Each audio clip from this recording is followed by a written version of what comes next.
Hello students, कैसे हैं आप सभी। उम्मीद करता हूँ आप सभी अच्छे होंगे।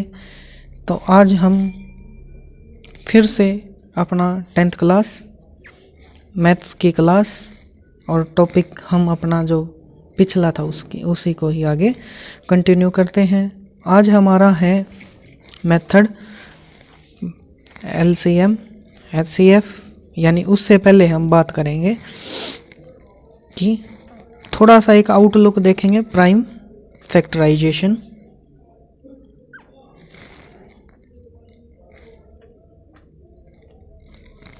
यानी एक नंबर है उसको हम गुणनखंडों या फैक्टर्स है उसमें कैसे, और प्राइम का मतलब क्या, सारे प्राइम नंबर यानी उनसे छोटा नंबर कोई ना हो। मेथड वही है, टॉपिक वही है जो हमने सीख रखा, बस थोड़ा सा लिखने का ढंग बदल जाता है। हम एक एग्जांपल लेते हैं 10th की क्लास से ही 140, ठीक है। इसको हम कैसे लिखते हैं, 2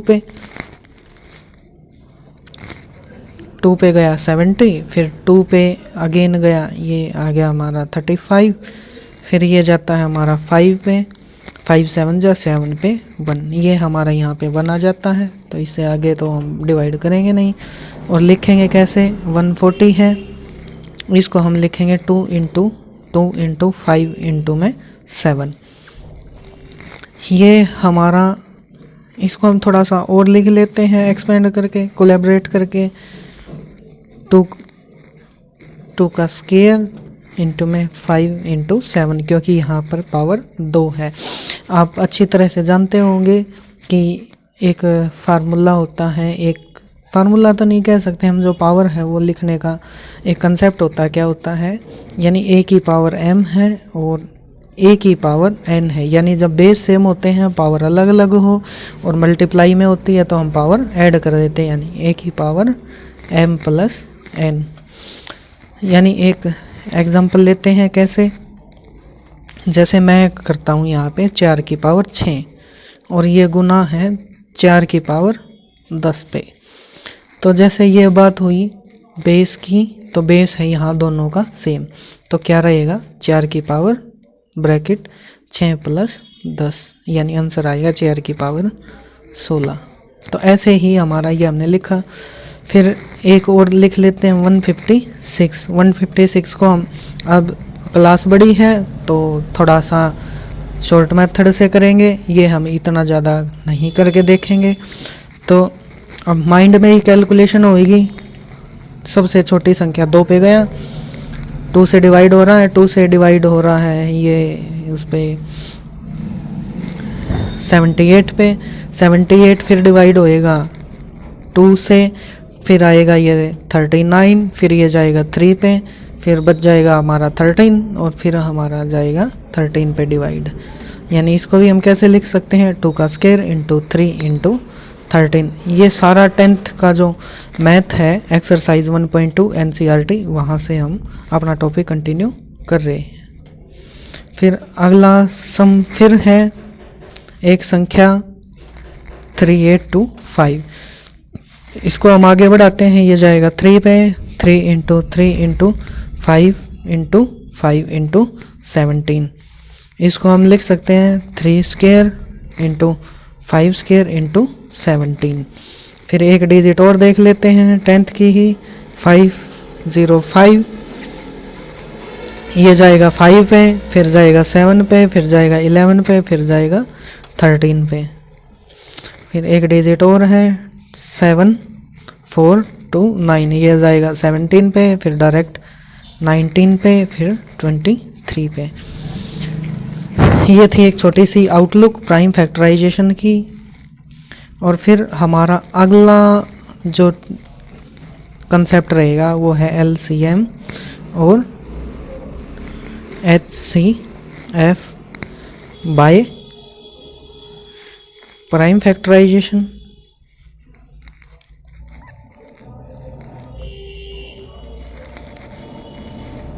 और यहाँ हम इनको वेरीफाई करके देखेंगे कि हमारा जो LCM है HCF है वो ठीक आया है या नहीं। अब हम इसको चेक कैसे करेंगे, तो एक फार्मूला होता है, यानी हमारी दो संख्याएं होती है LCM HCF निकालेंगे तो फर्स्ट नंबर है उसको हम डिनोट करेंगे n1 से, और सेकंड नंबर है उसको हम डिनोट करेंगे, दिखाएंगे n2 से। तो एक फार्मूला होता है LCM इंटू में HCF, ये इन दोनों का जो प्रोडक्ट है वो इक्वल होगा किसके, n1 इंटू n2, यानी फर्स्ट नंबर और सेकंड नंबर, पहली संख्या और दूसरी संख्या, इन दोनों की जो गुणा है, प्रोडक्ट है, उसके बराबर होएगा LCM और HCF दोनों का प्रोडक्ट। तो हम एक नंबर लेते हैं एग्जाम्पल में दो संख्याएं हैं 26 एंड 91। 26 के हम प्राइम फैक्टराइजेशन करेंगे तो ये जाएगा 2 पे, फिर जाएगा 13 पे, फिर हमारा आता है 91, ये डायरेक्ट जाएगा 7 पे, और फिर ये 13 पे। तो इन दोनों में जो कॉमन है वो आएगा हमारा HCF हमारा आ जाएगा यहाँ पे 13, और LCM आएगा यहाँ पे, जो कॉमन है वो एक बार लिखना है, बाकी सारी चीज़ें एज इट इज़। तो 2 इंटू 7, और दोनों में 13 है, कॉमन है, तो ये 13। तो इनकी मल्टीप्लिकेशन आ जाएगी 7 2 जा 14 और 13 की मल्टीप्लिकेशन 182। अब वेरीफाई करेंगे इसको। वेरीफाई कैसे करेंगे, वही formula LCM into HCF equal to n1 into n2। तो LCM हमारा है 182 और HCF है हमारा 13 इक्वल टू n1 की वैल्यू 26, n2 की वैल्यू 91। इन दोनों की मल्टीप्लिकेशन आ जाएगी हमारी 2366, और इसकी मल्टीप्लिकेशन आ जाएगी हमारी 2366। तो स्टूडेंट हम यहाँ देखेंगे कि हमारे जो दोनों तरफ की ये लेफ्ट साइड और ये राइट साइड, इन दोनों की जो हमारी कैलकुलेशंस है वो बराबर आई हैं, तो हमारा जो आंसर है वो हमारा बिल्कुल ठीक है। तो हम अपने आंसर को ऐसे इस मेथड से चेक भी कर सकते हैं, चाहे हमारा वेरीफाई करवाया गया या नहीं करवाया गया। तो फिर आगे और एग्जांपल हम डायरेक्ट देखते हैं सोल्व करके। अदर एग्जांपल, ये हमारा एग्जांपल है 5110 510, और दूसरी हमारी डिजिट है 92। तो 510 है, ये हमारा 2 इंटू 3 इंटू 5 इंटू 17, और 92 है, इसको हम लिखेंगे 2 इंटू 23। ये दोनों में कॉमन है, हमारा HCF आ जाएगा 2, और हमारा LCM आएगा 2 इंटू 3 इंटू 5 इंटू 7, और ये हमारा 2 बच गया, और ये हमारा 23, और इनकी मल्टीप्लिकेशन हमारी आएगी 2 3 4 6 0। अब हम इनको वेरीफाई कर लेते हैं। LCM into HCF equal to n1 into n2। तो सब की वैल्यू एज इट इज़ 2 3 4 6 0, ये हमारा LCM, और HCF हमारा आ गया। तो हमारा HCF है यहाँ पे 2, और नंबर हमारा फर्स्ट 510, और हमारा सेकंड नंबर 92। ठीक है दोस्तों, स्टूडेंट इन दोनों की मल्टीप्लिकेशन आ जाएगी 46920, और यहाँ से 46920, दोनों तरफ का मैच हो गया, आंसर हमारा बिल्कुल ठीक है। और हम अब आगे एक टॉपिक और देखेंगे, वो है हमारा LCM HCF वेरीफाई करने का। एक सम दिया हुआ है हमारा, डिजिट आपको 1 दे दे, 2 दे दे, 3 दे दे, मेथड आपका LCM HCF का सेम रहेगा। ये हमारा 2 डबल डिजिट का था। अब हम एक एग्जांपल में हम 3 नंबर्स लेते हैं 12, 15 एंड 21। तो 12 का यहाँ पे प्राइम फैक्टराइजेशन आएगा हमारा 2 इंटू 3, और 15 का आएगा हमारा 3 इंटू 5,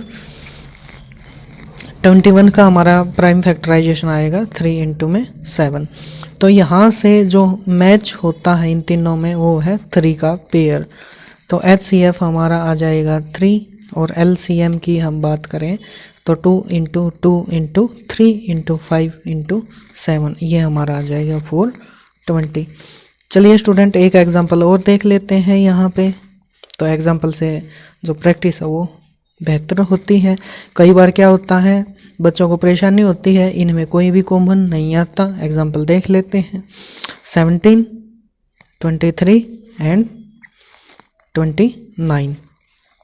17 का प्राइम फैक्टराइजेशन 1 इंटू 17, 23 का आ गया हमारा 1 इंटू में 23 और 29 का आ गया हमारा 1 इंटू 29। तो HCF हमारे यहाँ पे एक कॉमन है, HCF 1 और LCM हमारा यहाँ पे क्या आएगा 17 इंटू 23 इंटू 29, और ये हमारी जो कैलकुलेशन हो आ जाएगी 11339।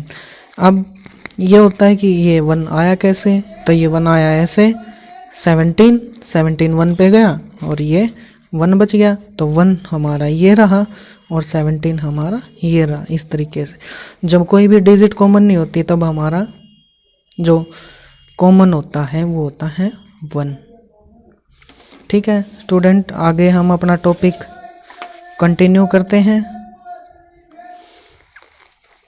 आगे हमारा फिर 2 नंबर दिए हुए हैं, 2 नंबर हमारे दे रखे हैं। जो हमारा ये अब इसका पूछने का ढंग बदल गया।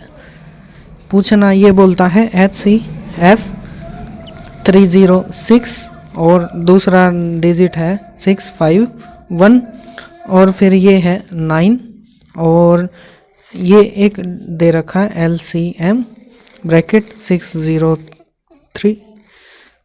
306 और 657 और ये ऐसे पूछ रखा है। तो आपको कंफ्यूज होने की ज़रूरत नहीं है। ये हमारा है N1, ये हमारा N2। देखिए दोनों में क्या है सेम है N1 और N2। तो ये हमारा दिया हुआ HCF इन दोनों नंबर का वो है 9 और LCM हमें इन दोनों का निकालना है। तो अब हमें आगे कंफ्यूज होने की ज़रूरत नहीं है। हमारा फर्स्ट नंबर ये है, सेकंड नंबर ये है, फर्स्ट नंबर ये है, सेकंड नंबर ये है, तो हम इन्हीं का निकालेंगे। तो कहीं पे यहाँ कुछ प्राइम फैक्टराइजेशन वगैरह कहीं पे कुछ भी ज़रूरत नहीं है। करना कैसे है, जैसे अब इनको अलग अलग छाट लें। HCF हमारा कितना है 9 है और नंबर फर्स्ट है हमारा, फर्स्ट नंबर 306 है, सेकंड नंबर है वो हमारा है 657 657 और LCM हमें निकालना है। वही formula LCM into HCF equal to N1 into N2। तो LCM नहीं दिया हुआ, जो दे रखा वो लिख दो। HCF की वैल्यू हमारी 9 और N1 की वैल्यू हमारी 306 और N2 की वैल्यू 657। तो LCM यहाँ रह गया, ये 9 इधर मल्टीप्लाई है तो उधर डिवाइड, तो 306 इंटू में 657 अपॉन 9, ये हमारा डिवाइड होएगा 34 पे। तो हमारा LCM आ गया 34 इंटू में 657 और इन दोनों की मल्टीप्लिकेशन 22338। अब कई बार यहाँ एक बार कंसेप्ट समझ लेंगे। कई बच्चे क्या होते हैं उनका बेस कमज़ोर होता है, यानी बेस क्लियर नहीं होता। अब मान लें हम बात करते हैं A गुना B है वो बराबर किसके हैं P गुना Q के। तो फिर हमें यहाँ से वैल्यू निकालनी है A की। तो A की वैल्यू क्या होगी P गुना Q अपॉन B। B यहाँ डिवाइड है तो इधर मल्टीप्लाई में, यानी हम बात करते हैं कोई भी चीज़, ये मान लिया हमने हमारा इक्वल है। कोई भी चीज़ इक्वल से लेफ़्ट साइड में, ये लेफ़्ट साइड होगी ये मेरी राइट साइड। कोई भी चीज़ अगर हम मान लेते हैं इक्वल की लेफ्ट में मल्टीप्लाई है तो उधर जाके ये चीज़ डिवाइड में बन जाएगी जो यहाँ था। अब कोई भी चीज़ इधर प्लस की है इक्वल से तो ये उधर जाके माइनस हो जाएगी। यहाँ सेम, अगर राइट में डिवाइड है तो उधर जाके मल्टीप्लाई में, अगर यहाँ राइट में माइनस है तो उधर जाके प्लस में, यानी अपोजिट हो जाएंगे ये। ठीक है। और फिर एक कई बार पूछ लिया जाता है कि मान ले हमारा कोई भी नंबर है 6, हमने मान लिया हमारा ये नंबर है 6, तो इसकी पावर n है। ठीक है। अब कई बार पूछ लेता है क्या 6 की पावर n कभी भी 0 पे डिजिट एंड हो जाएगी, तो देखते हैं हम। तो 0 को किसी भी डिजिट में 0 होती है, हम उसको, यानी हम सिंपल वे में बात करें तो कोई भी नंबर है उसको 0 पे अगर हमें ख़त्म करना है, जैसे 10 है, सबसे छोटा 0 पे जो एंड होता है वो नंबर 10 है, इसके फैक्टर करेंगे हम 2 इंटू में 5। अभी यहाँ से हमारा ये कंसेप्ट आ गया कि किसी भी नंबर को 0 पर एंड करने के लिए 2 और 5 होना ज़रूरी है। ठीक है। तो अब हम इसको करते हैं 2 इंटू में 3, तो 6 के जो फैक्टर आते हैं वो होते हैं 2 इंटू 3, तो यहाँ पे 5 नहीं है और ये जो नंबर है ये खुद 0 पे एंड नहीं हो रहा, तो हम बोल सकते हैं 6 की पावर n है वो नेवर एंड विद 0, यानी ये संख्या कभी भी 0 पर डिवाइड है, ख़त्म है, वो नहीं होगी, क्योंकि ये यहाँ पर डिवाइड, क्योंकि यहाँ इसका बेस खुद है वो 0 नहीं है। ठीक है जी, आज के लिए इतना ही। आगे हम कंटिन्यू करेंगे अगले टॉपिक में, अगली क्लास में। तब तक ही यहाँ किसी को कोई समस्या हो तो हम बात करेंगे अगली क्लास में। तब तक पढ़ते रहिए, खुश रहिए। Thank you.